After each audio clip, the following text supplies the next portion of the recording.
തൻ്റെ സൈന്യത്തെ ചുട്ടുപൊള്ളുന്ന അറേബ്യൻ മരുഭൂമിയിലൂടെ വഴങ്ങാത്ത ബർമീസ് കാടുകളിലൂടെ മഞ്ഞുമൂടി ഈസ്റ്റേൺ ഫ്രണ്ടിലൂടെ നയിക്കുന്ന കർക്കശക്കാരനും തന്ത്രശാലിയുമായ ഒരു സൈന്യാധിപനെ സങ്കല്പിച്ചു നോക്കൂ. ക്ലോസപ്പുകളേക്കാൾ വൈഡ് ലെൻസുകളിലൂടെയാകും അയാൾ മുന്നിലുള്ള വിശാലതയെ നോക്കിക്കാണുക. പ്രശസ്ത അമേരിക്കൻ നടൻ ആന്റണി ക്വിൻ ബ്രിട്ടീഷ് സംവിധായകൻ ഡേവിഡ് ലീനിനെ അത്തരമൊരു സൈന്യാധിപനായിട്ടാണ് താരതമ്യപ്പെടുത്തിയത്. തന്റെ കാഴ്ചകളെ വെട്ടിക്കൂട്ടി സ്ക്രീനിലേക്ക് എത്തിക്കുകയായിരുന്നില്ല ലീൻ. തീപാറുന്ന അറേബ്യൻ മരുഭൂമിയുടെ പരപ്പിൽ ഒരു ഭാഗം മാത്രമാണ് ലീൻ വെള്ളി വെളിച്ചത്തിൽ തുറന്നു കാട്ടിയത്. സാഹസികനായ കാണിയുടെ ഉൾക്കണ്ണിലാണ് ചുട്ടുപഴുപ്പിച്ച ലോകം പോലുള്ള മരുവിന്റെ കാഴ്ചകൾ പൂരിപ്പിക്കപ്പെടുക. അതുകൊണ്ടാണ് ഡേവിഡ് ലീൻ എന്ന പേരിനൊപ്പം ഇതിഹാസമെന്ന് നമ്മൾ കൂട്ടി വായിച്ചത്.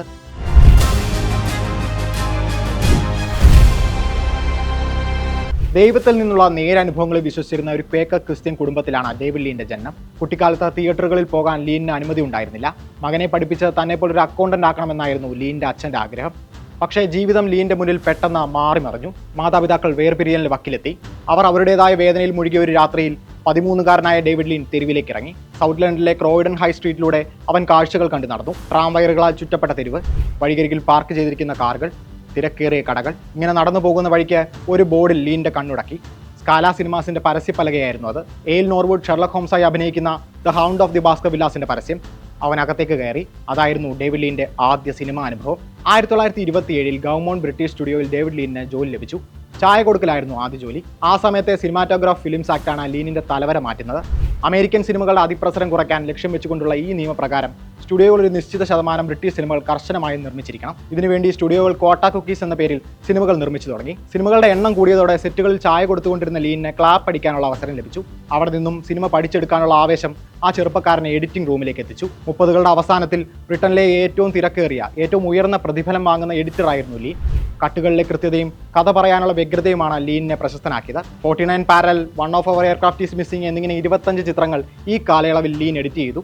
മൂവിയോളയുമുള്ള സ്വകാര്യ ജീവിതത്തിൽ നിന്ന് ലീൻ സിനിമാ സെറ്റിലേക്ക് ഇറങ്ങിയത് 1942-ലാണ്. നോയൽ കോവാർഡ് എഴുതി അഭിനയിക്കുന്ന ഒരു യുദ്ധകാല പ്രൊപ്പഗണ്ട ചിത്രം. സംവിധാനം ചെയ്യുന്നത് കോവാർഡ് തന്നെ. പക്ഷേ താൻ അഭിനയിക്കുമ്പോൾ ആര് സംവിധാനം ചെയ്യും? ആ ചോദ്യത്തിൽ നിന്നാണ് കോവാർഡ് ലീനിലേക്ക് എത്തിയത്. അങ്ങനെ ഇൻ വിച്ച് വി സർവ് എന്ന സിനിമയിൽ കോവാർഡിനൊപ്പം ലീൻ സഹസംവിധായകനായി. ഈ സിനിമയിലൂടെ കോവാർഡിന് ഓസ്കാറും ലഭിച്ചു. ആ സമയത്ത് സൺഡേ ടൈംസിൽ ഡിലീസ് പവൽ സിനിമയിലെ ഡൺക്രിക് സീക്വൻസിനെ പ്രശംസിച്ച് എഴുതുന്നുണ്ട്. ആ സീൻ സംവിധാനം ചെയ്തത് കോവാർഡ് ആയിരുന്നില്ല, ഡേവിഡ് ലീൻ ആയിരുന്നു.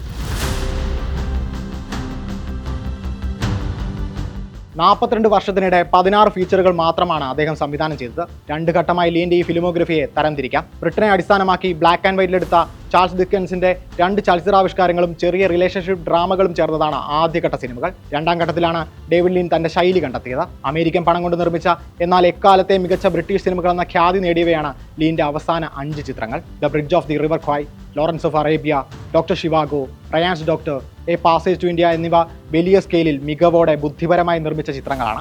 വിശദാംശങ്ങളിലേക്കുള്ള സൂക്ഷ്മ ശ്രദ്ധ ആവശ്യപ്പെടുന്ന അതിശയകരമായ ദൃശ്യങ്ങളുള്ള സങ്കീർണമായ ആഖ്യാനങ്ങളായിരുന്നു ഈ സിനിമകൾ. നിങ്ങളുടെ ഫോൺ സ്ക്രീനിന്റെ പരിമിതി എന്തെന്ന് അറിയണമെങ്കിൽ ഇതിലേതെങ്കിലും ഒരു സിനിമ ഒരൊറ്റ തവണ ബിഗ് സ്ക്രീനിൽ കണ്ടാൽ മതിയാകും. ഏറ്റവും വലിയ സ്ക്രീനുകളിൽ പോലും തൻ്റെ ഫ്രെയിമിലെ ഡീറ്റെയിലിംഗ് എടുത്തു കാണണമെന്ന് ആ സംവിധായകൻ ആഗ്രഹിച്ചിരുന്നു. ഇന്നും പലർക്കും ഒരു വെല്ലുവിളിയാണിത്. തങ്ങളുടെ സിനിമാറ്റിക് VFX ബ്രില്യൻസിന്റെ ചെമ്പ് വെളിച്ചത്താകുമോ എന്ന ഭയം. എന്നാൽ ലീനിന് അത്തരം ഭയങ്ങൾ ഉണ്ടായിരുന്നില്ല. പക്ഷേ ഒരു പിടിവാശി ഉണ്ടായിരുന്നു. പെർഫെക്റ്റായ ഫ്രെയിമുകൾ. സിനിമയുടെ ഓരോ ഫ്രെയിമും അതിശയിപ്പിക്കുന്ന വിധത്തിൽ മനോഹരവും മൊത്തത്തിലുള്ള ആഖ്യാനത്തിന് സംഭാവന നൽകുന്നതായിരിക്കണമെന്ന് ലീനിന് നിർബന്ധമുണ്ടായിരുന്നു. ഏതെങ്കിലും ഒരു ഡേവിഡ് ലീൻ പടത്തിലെ ഒരു വൈഡ് സീൻ എടുക്കുക. അതിൽ നിങ്ങൾ കാണുന്നത് ക്ലോസിൽ അഭിനയിച്ച് തകർക്കാമെന്ന വിചാരത്തിൽ ഉദാസീനമായി അനങ്ങുകയും തിരിയുകയും ചെയ്യുന്ന അഭിനേതാക്കളെയല്ല. അവർ കൃത്യമായി ചിട്ടപ്പെടുത്തിയ എന്നാൽ അഭിനയപരമായ സാധ്യതകളുള്ള ഒരു ഫ്രെയിമിനുള്ളിലാണ് എന്ന് അവരുടെ ചലനങ്ങളിൽ നിന്ന് വ്യക്തമാണ്. ലോറൻസ് ഓഫ് അറേബ്യ എന്ന സിനിമയിലൂടെ നമുക്ക് ഡേവിഡ് ലീന്റെ എപ്പിക് സിനിമകളുടെ സ്വഭാവം മനസ്സിലാക്കാൻ സാധിക്കുമെന്ന് തോന്നുന്നു.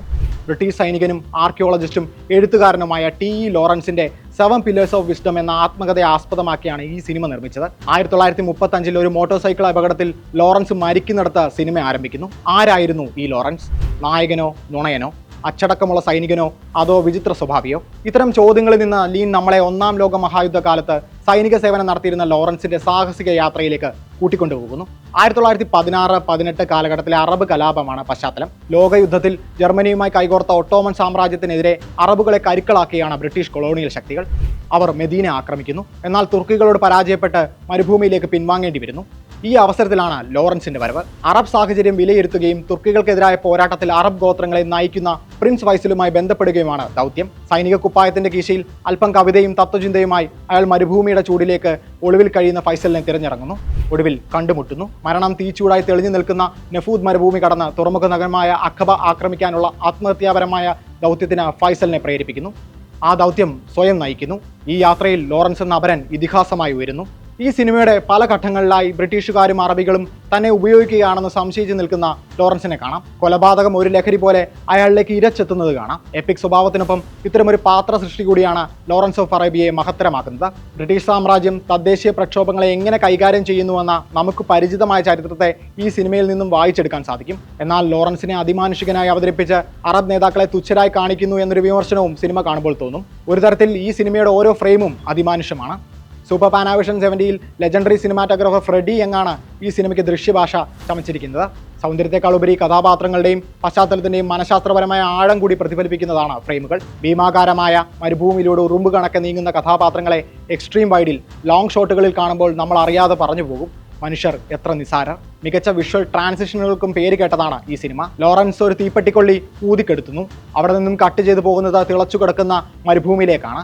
യഥാർത്ഥ ലോകത്തിലേക്കുള്ള അയാളുടെ ഇറക്കം കാണിക്കാനാണ് എഡിറ്റർ ആനി വി കോട്സ് ഈ മാച്ച് കട്ട് ഉപയോഗിച്ചിരിക്കുന്നത്. ലോറൻസിന് മാറിക്കൊണ്ടിരിക്കുന്ന മാനസികാവസ്ഥ കാണിക്കാനായി ക്രോസ് കട്ടുകളും വിദഗ്ധമായി സിനിമയിൽ വരുന്നുണ്ട്. മൗറിസ് ജാറയുടെ പശ്ചാത്തല സംഗീതം കൂടിയാകുമ്പോൾ പറയാതെ തന്നെ പല കാര്യങ്ങളും നമ്മൾ അറിയുന്നു. വെറുതെ അല്ല പൗളിൻ ഗീൽ ഡേവിഡ് ലീനിനെ ലോക സിനിമയിലെ സൂപ്പർ ടെക്നീഷ്യൻ എന്ന് വിളിച്ചത്. 1991 ഏപ്രിൽ 16 തൊണ്ടയിലെ ക്യാൻസറിനുള്ള ചികിത്സ മൂലമുണ്ടായ ന്യൂമോണിയ മൂർച്ഛിച്ച് ആശുപത്രിയിൽ വെച്ചാണ് ലീൻ മരിക്കുന്നത്. അപ്പോഴേക്കും സിനിമാ ചരിത്രത്തിലെ ഒരു പ്രധാന പാഠ്യവിഷയമായി ലീനും ലീനിന്റെ സിനിമകളും മാറിയിരുന്നു. പിന്നാലെ വന്ന പലരും ലീനിന് സമാനമായ രീതിയിൽ വലിയ സിനിമകൾ എടുക്കാൻ ശ്രമിച്ചു എന്നേ പറയാൻ സാധിക്കൂ. സ്റ്റീഫൻ സ്പിൽബർഗിൻ്റേതല്ലാതെ പേരെടുത്ത് പറയാൻ പറ്റുന്ന ഒരു പിൻഗാമി അദ്ദേഹത്തിനുണ്ടെന്ന് പറയാൻ പറ്റില്ല. ലീൻ നിശബ്ദ സിനിമകളിലൂടെയാണ് വളർന്നത്. സ്പിൽബർഗിന്റെ വളർച്ച ലീനിലൂടെയും. 1962 ഒരു വേനൽക്കാലത്താണ് സ്പിൽബർഗ് ലോറൻസ് ഓഫ് അറേബ്യ കാണുന്നത്. എനിക്കും ഇതുപോലെ ഒന്ന് ചെയ്യണമെന്ന് ആ 15-കാരൻ മനസ്സിൽ പറഞ്ഞു പോയതിൽ അത്ഭുതമില്ല. 1990 അമേരിക്കൻ ഫിലിം ഇൻസ്റ്റിറ്റ്യൂട്ട് ഡേവിഡ് ലീനിന് ലൈഫ് ടൈം അച്ചീവ്മെന്റ് അവാർഡ് നൽകി ആദരിക്കാൻ തീരുമാനിച്ചു. ആരോഗ്യം മോശമായിരുന്നിട്ടും ലീൻ അവാർഡ് ഏറ്റുവാങ്ങാൻ ലോസ് ഏഞ്ചൽസിലേക്ക് എത്തി. വേദിയിൽ സ്പിൽബർഗും മാർട്ടിൻ സ്കോർസെസിയും തങ്ങളുടെ ലീൻ അനുഭവങ്ങൾ പങ്കുവച്ചു. കുട്ടിക്കാലത്ത് ലോറൻസ് ഓഫ് അറേബ്യ കണ്ട ഓർമ്മയിൽ സ്പിൽബർഗ് പറഞ്ഞത് ഇങ്ങനെയാണ്: അതെന്നെ അന്ന് നിസാരനാക്കി, അതിന്നും എന്നെ നിസാരനാക്കുന്നു. ലീനിന്റെ ദൃശ്യങ്ങൾ എന്നും തനിക്കൊപ്പം അവശേഷിക്കുമെന്നാണ് സ്കോർസെസി അവസാനിപ്പിച്ചത്. അത് ശരിയാണ്. ലീനിന്റെ ശേഷവും ആ ദൃശ്യങ്ങൾ നമ്മളെ പിന്തുടരുന്നു. അല്ല, ആ ഇമേജുകളെ നമ്മൾ പിന്തുടരുന്നു. ദൃശ്യങ്ങൾക്കൊപ്പമാണ് ലീൻ ജീവിച്ചത്. അദ്ദേഹത്തിന്റെ ഒരു കണ്ണ് ക്യാമറയാണോ എന്ന് അത്ഭുതപ്പെട്ടവരുണ്ട്. കാരണം ലീൻ നോക്കുമ്പോൾ അവർക്ക് ക്യാമറയ്ക്ക് മുന്നിൽ ചെന്ന് പെട്ടതുപോലെയാണ് തോന്നിയത്. അങ്ങനെയെങ്കിൽ എന്താകും ലീൻ അവസാനമായി പകർത്തിയ ആ എപ്പിക് ഫ്രെയിം?